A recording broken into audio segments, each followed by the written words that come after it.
Greetings, gentlemen. I've got another passage for you to memorize this week as you are working on loving your wife and praying for your wife better. How about Psalm 85:10? Again, pause the video right now, write it on a note card somewhere. Psalm 85:10.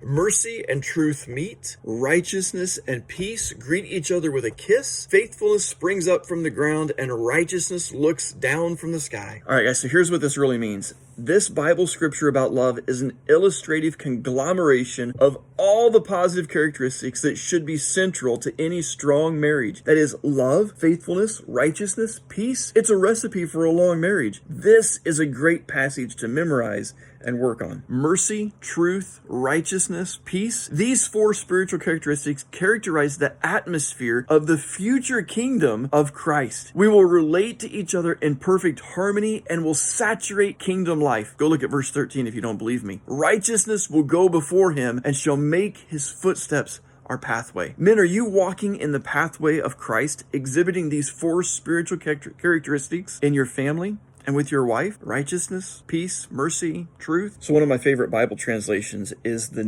N-E-T Bible translations. This is a translation that translators use all over the world, and it gives some really good footnotes and history and background into the meaning of words and the passages. This is what it says, explaining this passage. Although written 1,000 years before Jesus, the psalmist uses the verbal form in verse 10 in a dramatic way, describing what he anticipates as if it were already occurring or had occurred. Notice how he writes in past tense for something that is yet to come in the future. That is the confidence that he, the psalmist, has that a God who lives outside of time has already accomplished this, even though our chronological time hasn't experienced it yet. The psalmist writes, righteousness or deliverance and peace greet each other with a kiss.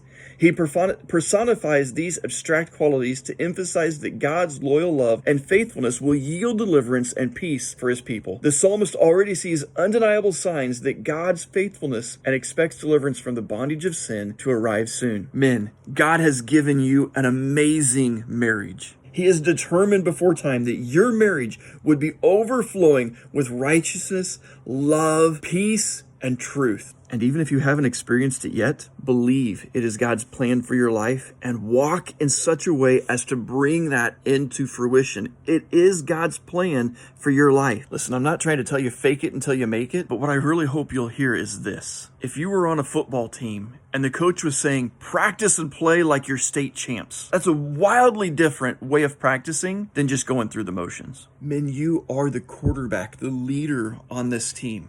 So begin to practice and play and live out like you are the champs, like you have the marriage you want. Set the tone, set the pace, set the trajectory for your family, and give them time to follow your lead. You're going to have to blaze the course. If you're hoping your wife's going to step up and become the woman you want, if you aren't the man she wants, you're not going to get there. Live in such a way, practice in such a way, play in such a way for where you want your family to be 10 years from now. Do you want kids that love their dad and run to the door to greet you when you come home from work?